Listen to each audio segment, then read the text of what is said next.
할렐루야. 말씀 보겠습니다. 누가복음 24장 36절에서 39절까지의 말씀입니다.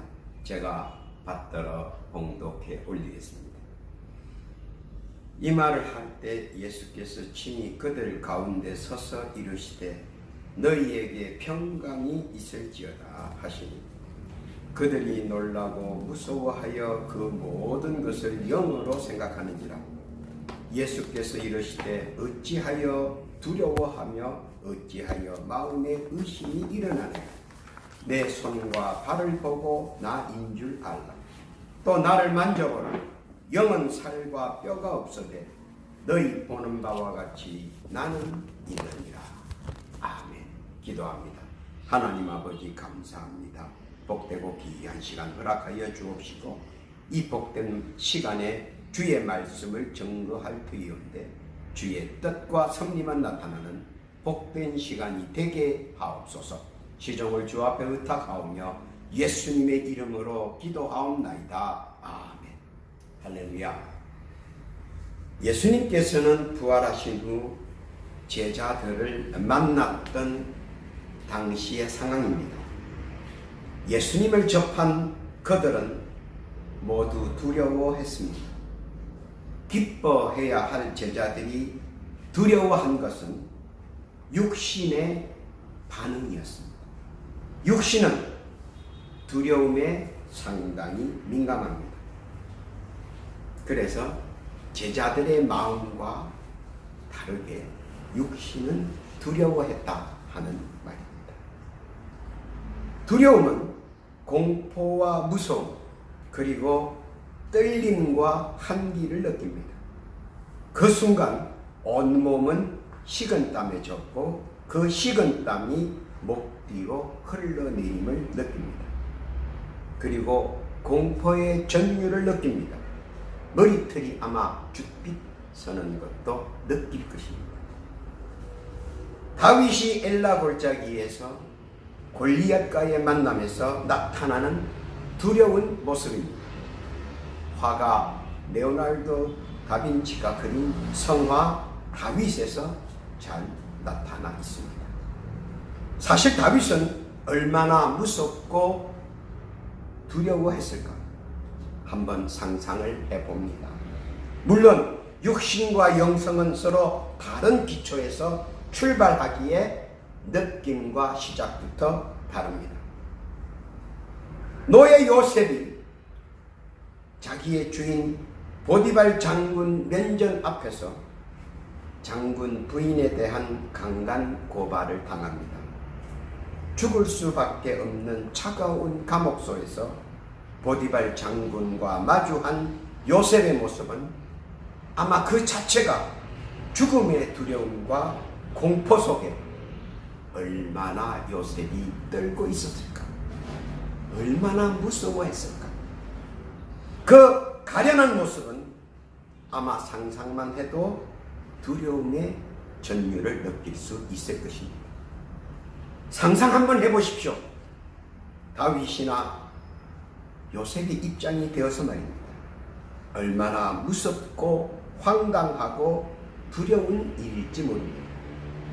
스데반이 사내들에서 돌팔매질로 죽음의 판결을 받습니다.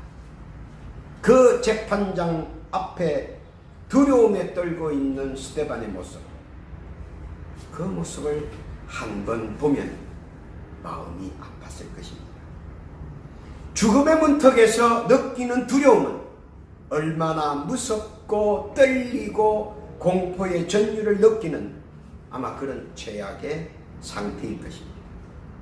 그런 속에서도 눈, 입, 몸, 마음은 서로 각자 반응을 나타낼 것입니다.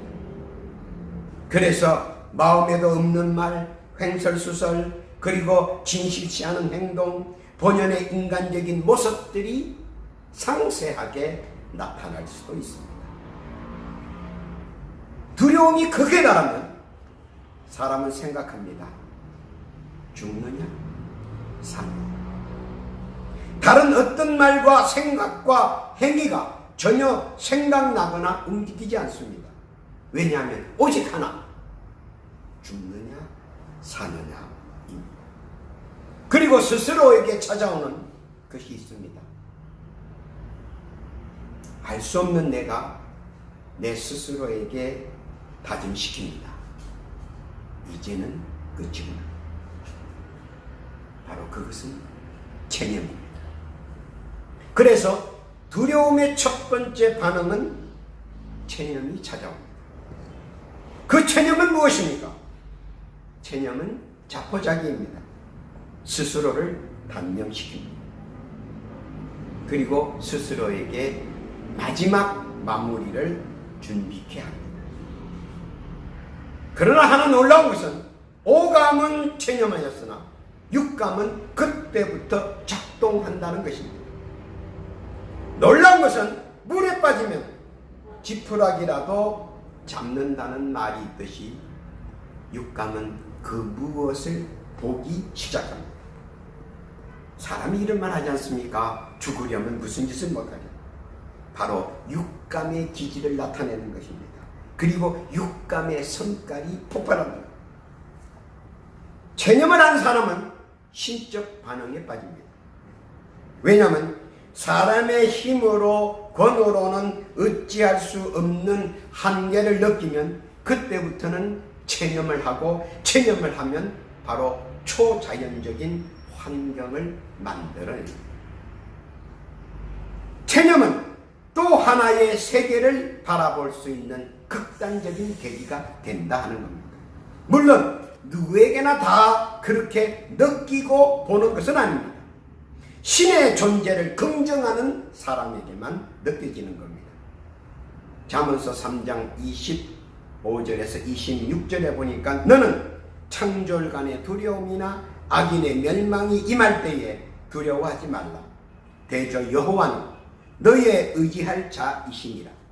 내 발을 지켜 걸리지 않게 하시리라. 사람은 체념으로 극적인 단계에 빠집니다. 긍정적인 신의 존재를 긍정적으로 받아들입니다. 그 한 예가 있습니다. 사막에서 목이 말라 갈증으로 죽을 정도까지 된 하갈이 있습니다. 그 하갈은 아브라함의 부인에게 쫓겨나서 사막을 횡단하던 중에 일어난 사실입니다. 하갈은 이스마엘과 갈증으로 인해서 목마름으로 죽어가고 있습니다. 그래서 그 하갈은 마지막 체념으로 하나님을 부릅니다. 사실 애굽 사람인 하갈은 하나님을 긍정하는 여인이 아닙니다. 그런데 그 하갈이 하나님을 부르자 하나님께서는 그녀에게 모래 속에 흐르는 물소리를 듣게 해 주었습니다. 체념 속에 웅크리고 있던 긍정이 살아난 것입니다. 그것은 바로 하나님의 음성을 듣는 것이었습니다.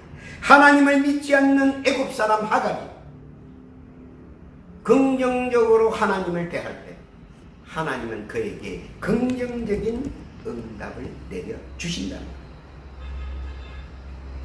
모세는 사막에서 물이 없어서 이스라엘 민족들이 하나님 앞에 무례를 범하자 이를 자세히 설명해 줍니다.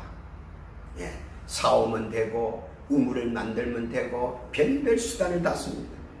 위기 때마다 인간적 방법으로 사용하여 위기를 모면하려고 합니다. 그러나 사막의 현실은 그 모세의 말처럼 되지가 않습니다. 그래서 결국 모세는 체념하고 하나님 앞에 가서 말합니다. 인간적인 모든 방법을 체념할 때 하나님께서는 모세에게 바위 속에 흐르는 물줄기를 듣게 합니다. 그리고 그것을 내리치자 물이 밖으로 용수성 치듯이 솟아오릅니다. 바로 체념은 또 하나의 긍정을 가져다주는 좋은 모델이 되기 때문에 체념은 인간의 영역에서 신의 영역을 인정해주는 과정이기도 합니다. 그리고 그 신은 우리가 믿는 하나님이라 가능한 것입니다. 체념하십니까? 하나님을 믿으십시오. 긍정적인 하나님, 긍정적으로 응답해 주실 줄로 믿습니다. 그래서 사람은 두려움에서 첫째 체념을 하고 그 다음엔 체념이 지나면 수긍을 하게 됩니다. 즉 그 자기가 했던 모든 체념을 받아들인다는 겁니다. 모든 환경과 처지와 형편을 다 받아들인다는 겁니다. 그리고 체념까지도 받아들인다는 겁니다. 어쩔 수 없는 현실적 상황을 가감없이 그대로 받아들인다는 겁니다. 그리고 육의 영역보다 신의 영역을 더 수긍하고 인정한다는 겁니다. 바로 그럴 때 자연을 움직이는 실체를 어렴풋이 느끼게 됩니다. 그 느끼는 순간부터 자기도 모르게 서서히 감동이 찾아옵니다. 다니엘이 다리오 앞에 왕 앞에 섰습니다. 왜냐하면 다리오 왕 신상 앞에서 절하지 않는 사람은 사자밥이 되는 법을 집행하기 위해서입니다. 다니엘은 압니다. 신상 앞에 절하지 않으면 사자밥이 된다는 사실을 다니엘은 압니다. 왜냐하면 그는 국무총리급 신하였기 때문에 그것을 더 너무나도 잘 알고 있습니다. 그런데 그는 그것을 알면서도 그는 무릎을 꿇지 않았습니다. 그 뒤에 어떻게 되는가는 모르는 것이 아니라 알고 있습니다. 그리고 그것을 수긍합니다. 내가 이렇게 하면 이렇게 될 거야. 그런데 어떻습니까? 그렇게 할 수밖에 없는 일들을 다니엘은 이해하고 그리고 수긍합니다. 그리고 그 악법도 따릅니다. 바로 거기서 하나님의 역사는 일어납니다. 사드락과 메삭과 아벳느고가 이스라엘 느부갓네살 왕 앞에서 절하지 않습니다. 절 안 하면 불화덕 형벌에 받게 됐습니다. 그럼에도 불구하고 그들은 절하지 않습니다. 그리고 불화덕에 들어갑니다. 다시 한번 말하자면 다니엘이나 사드락이나 메삭이나 아벳느고는 오늘 일어날 이 일의 결과를 알고 있다는 겁니다. 그러나 이 수긍에 대한 자연의 역사가 일어난다는 겁니다. 즉 신의 영역이 움직인다는 겁니다. 왜냐? 하나님을 위해서 하나님 때문에 받는 모든 징벌은 하나님께서 나를 위해서 기적으로 응답해 주신다는 것. 사무엘을 부르시는 하나님, 그 하나님을 엘리 제사장은 알고 있습니다. 그런데 어떡합니까? 엘리 제사장은 사무엘을 통해서 하나님의 뜻을 전달받습니다. 긍정적인 사람이죠. 하나님의 하신 일은 우리가 받아들이는 것은 오직 하나입니다. 믿습니다. 수긍하고 긍정적으로 믿는 것입니다.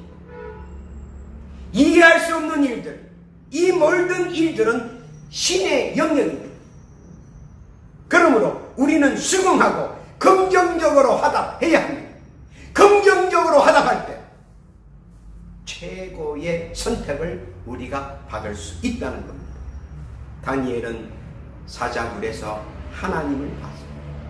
사드락과 메삭은 아벳느고는 불구덩이에서 하나님을 봤습니다. 엘리는 사무엘을 통해서 하나님을 봤습니다. 우리는 예수를 통해서 하나님을 보시기를 바랍니다. 그 긍정적인 하나님은 우리를 수긍하시고 긍정적으로 응답 내려주실 줄로 믿습니다. 두려움은 세 번째는 반등의 역사가 있습니다. 반등은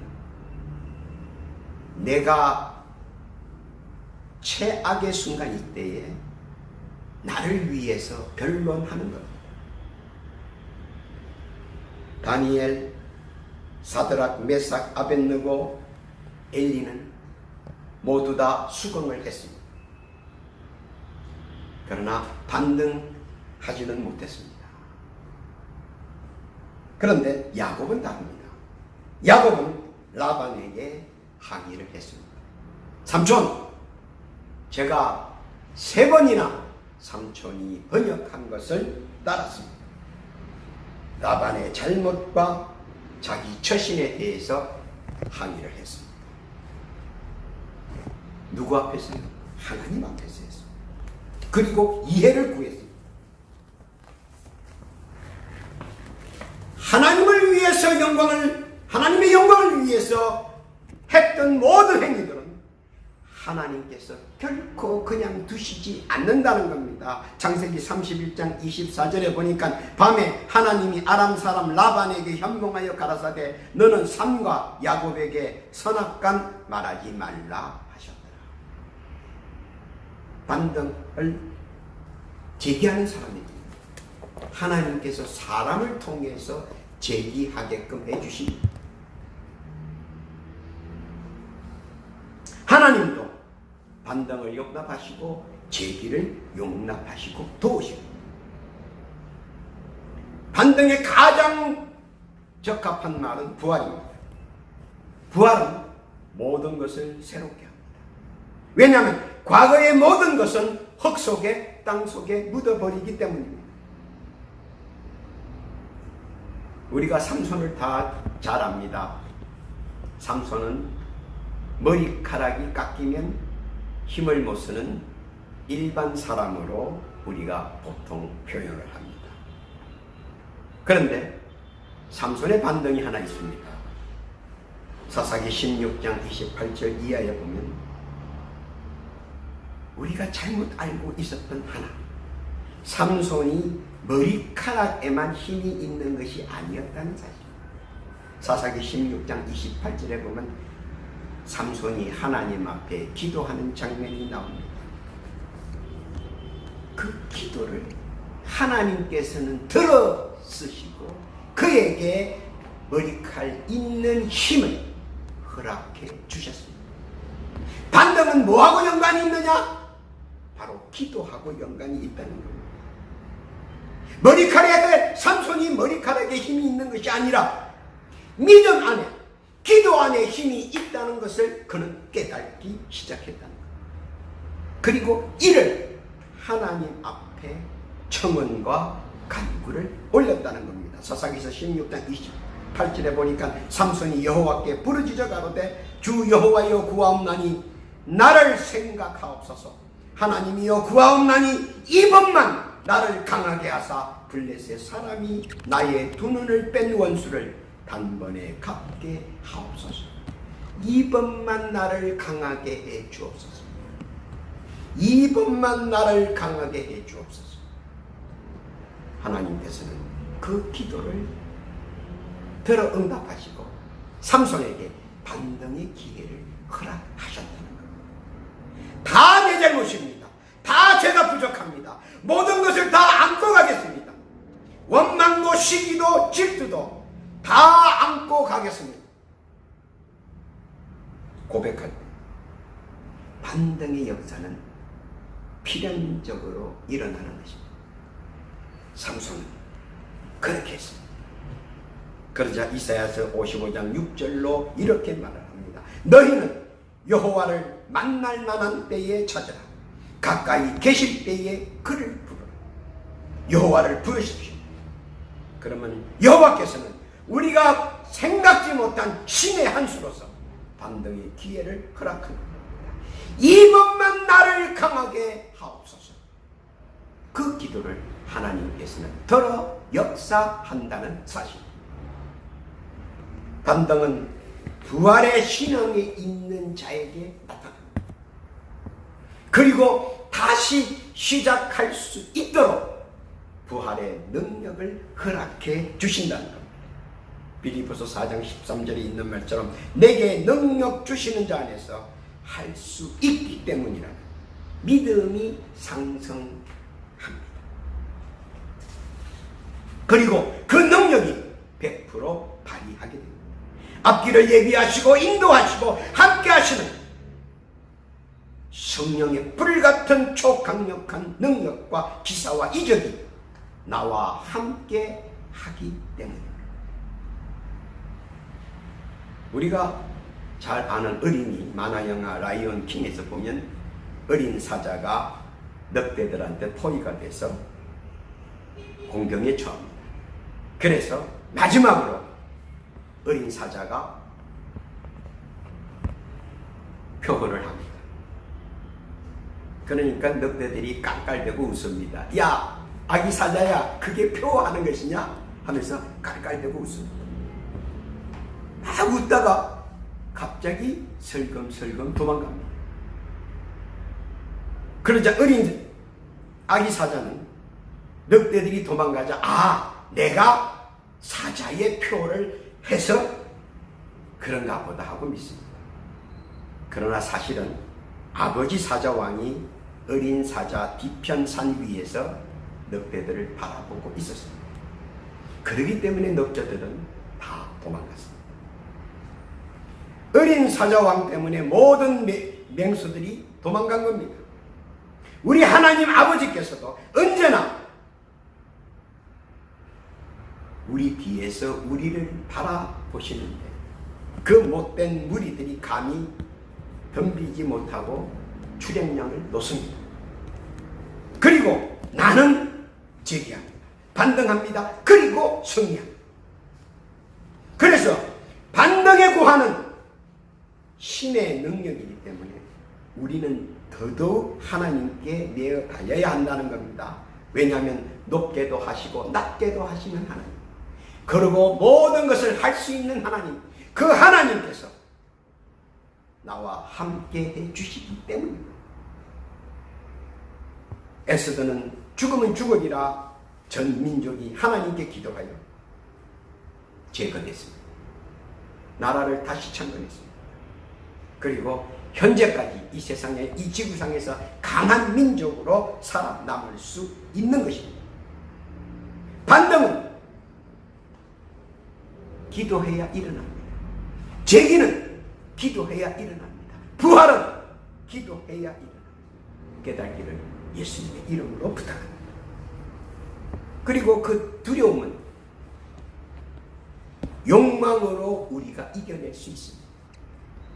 욕망은 사실 희망을 낳습니다. 욕망이 없는 자는 희망이 없습니다. 그러나 욕망이 있는 자는 희망이 있습니다. 희망은 소망을 낳습니다. 그리고 소망은 야망을 낳습니다. 그리고 그 야망은 믿음을 확산시킵니다. 우리가 이것을 알아야 돼요. 욕망이 있는 자는 야망이 있는 자요, 야망이 있는 자는 믿음이 있는 자라는 겁니다. 믿음이 확고해야 야망이 생겨납니다. 그리고 소망이 성장합니다. 그리고 희망이 눈앞에서 나타나는 것입니다. 마음으로 뼈대를 이루고 말로 살을 붙이고 그리고 행동으로 성장한다는 것입니다. 두려움의 자리에서 벌떡 일어나 믿음의 자리로 돌아오면 야성과 본성과 인성이 하모니를 이루며 열성의 꽃을 피웁니다. 그리고 신자만이 체념을 이깁니다. 신자만이 체념을 이기고 수긍함으로 인격이 전합니다. 그리고 신자만이 체념을 이기고 수긍함으로 인격이 넓어지며 인생 역경의 반등이 일어납니다. 신자는 하나님과 함께 하기 때문입니다. 그러므로 신자는 체념을 이기고 수긍함으로 인격이 넓어지고 인생 역경의 반등이 일어나고 그리고 욕망이 샘솟아납니다. 그 욕망은 희망과 소망과 믿음으로 성장하며 신앙의 야망을 이루어냅니다. 하나님께서 함께 하십니다. 이 모든 일을 체험적으로 일어나는 사실이 될 수가 있는 것입니다. 그러므로 권면합니다. 그러므로 바랍니다. 하나님과 함께하는 복된 여러분이 되시기를 원합니다. 결론입니다. 두려움, 공포와 무서움과 한기와 떨림을 인정하고 본문 말씀처럼 의심하지 않고 빨리 신의 영역으로 인정하고 자신을 맡겨야 한다는 것. 그것이 두려움이 변하여 감사와 찬양이 쏟아져 나오게 되어 있습니다. 그 첫발은 믿음이며 믿음은 태산을 옮길 수 있기 때문에 믿는 자는 능치 못함이 없고 믿는 자는 다 할 수 있습니다. 내게 능력 주시는 자 안에서 두려움도 공포도 무서움도 떨림도 모두 은혜 안에서는 변합니다. 그리고 감사의 노래가 나타납니다. 예레미야서 17장 10절에 보니까 나 여호와는 심장을 살피며 폐부를 시험하고 각각 그 행위와 그 행실대로 보응한다고 약속하셨습니다. 간절한 소망은 희망을 낳고 희망은 소망을 낳으며 소망은 야망을 낳고 야망은 믿음으로 확신하고 능력을 발휘합니다. 이사야서 41장 10절에 이렇게 우리에게 권면합니다. 두려워 말라 내가 너와 함께 함이니라. 놀라지 마라 나는 내 하나님이 됨이니라. 내가 너를 굳세게 하리라. 참으로 너를 도와주리라. 참으로 나의 의로운 오른손으로 너를 붙들리라. 두려워 마십시오. 세상을 두려워 마십시오. 사람을 두려워 마십시오. 재난을 두려워 마십시오.